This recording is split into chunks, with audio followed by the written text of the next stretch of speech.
सर्वाधार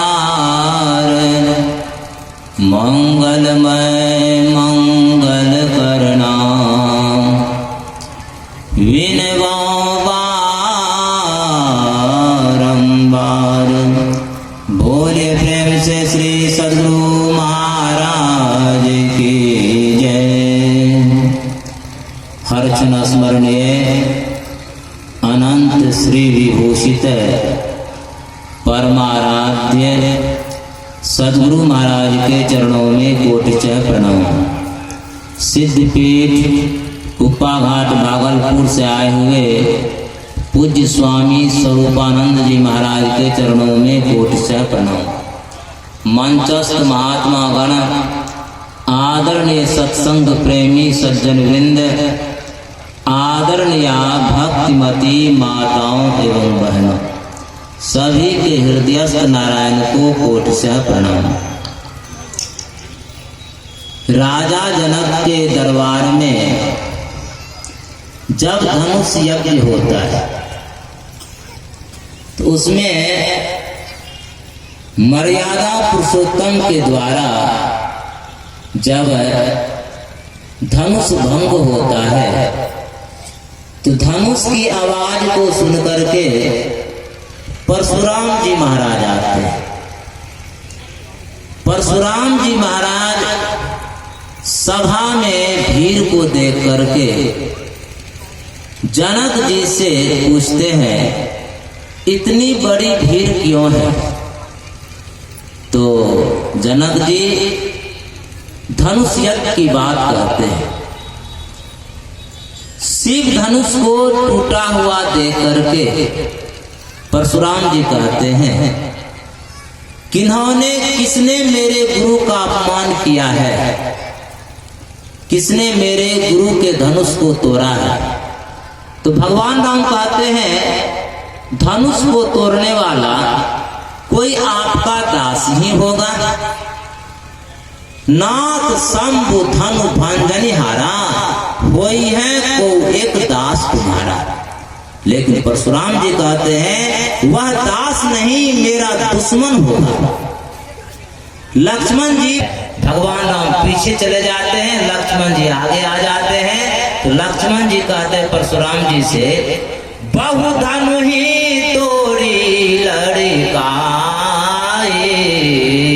कबहु न असरे से किन्ने गुसाए।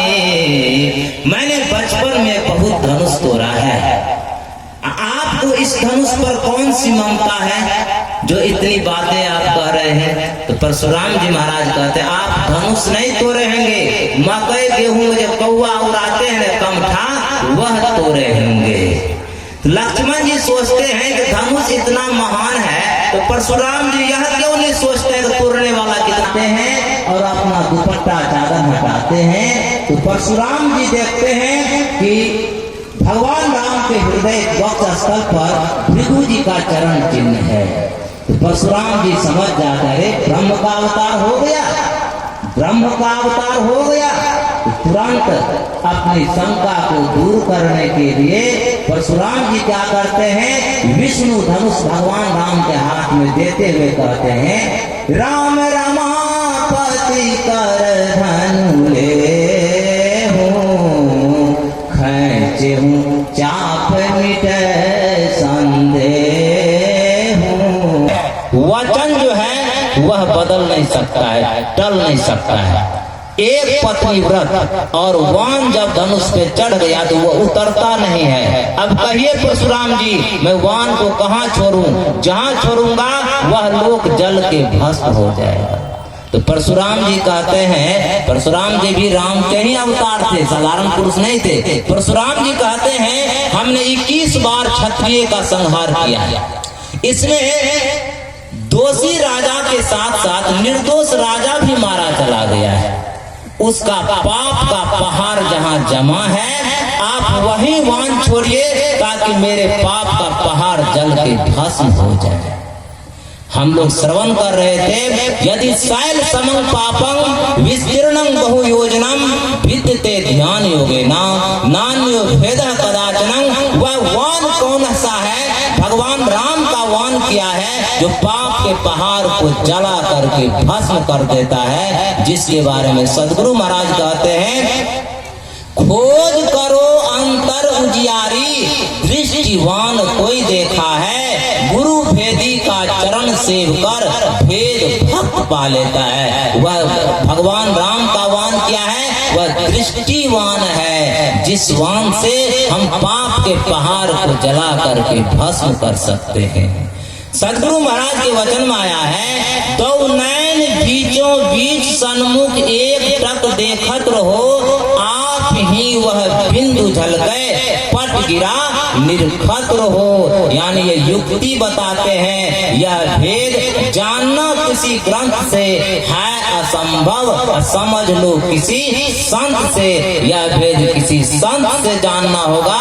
तो दृष्टिवान क्या चीज है और कैसे दृष्टिवान चलाया जाता है, यह अंदर का निशाना है। देखते हैं, पाठक्रम में श्रवण कर रहे थे, एतकी तकते रहो मुर्शद ने ये पंजा दिया, बेहोश हो मत छोड़ियो घर चाहे तू जलवा पिया। इस रास्ते पे कौन कौन चले हैं? मंसूर सरमद भू अली और शम्स मौलाना हुए, पहुंचे सभी इस राह से जिसने कि दिल पुख्ता किया।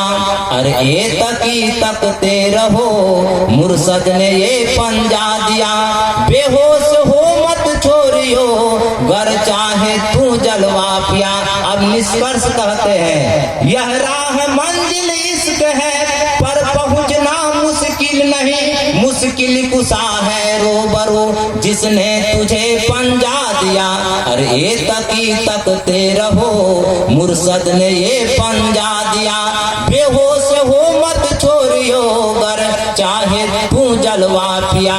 अब देखिए, रूबरू जब संत सदगुरु का मानस ध्यान हो जाए, तो मानस ध्यान हो जाए तो तब जाकर के आगे का रास्ता जो है वह प्रशस्त हो जाता है। वह अंदर का रास्ता है, बाला ग्रसत सहस्त्रंग तस् भागस भागन तस् भागस भागार्धं तत्क्षयतु निरंजनम।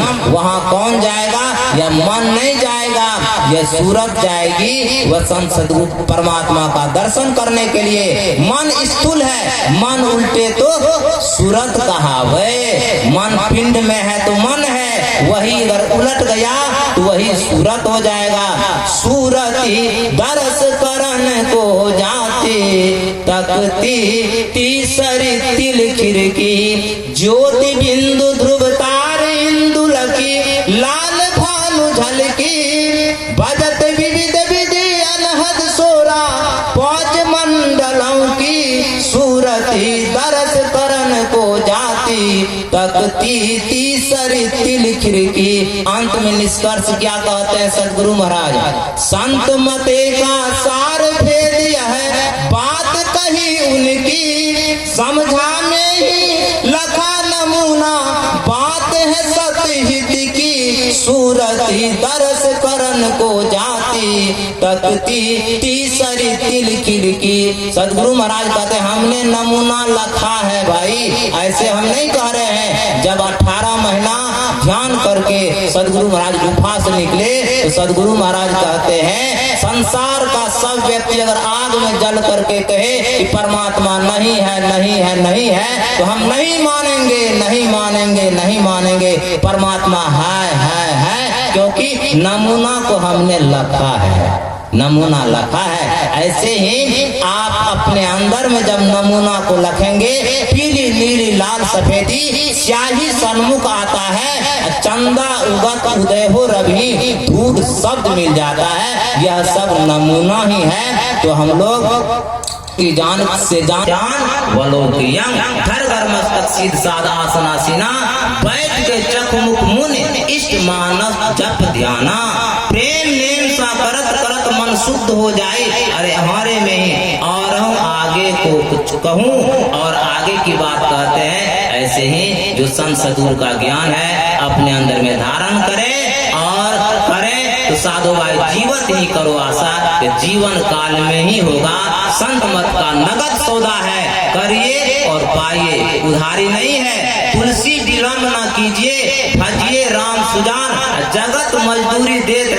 क्यों राखे भगवान। आप करके तो देखिए, अगर नहीं मिले तो कहिएगा।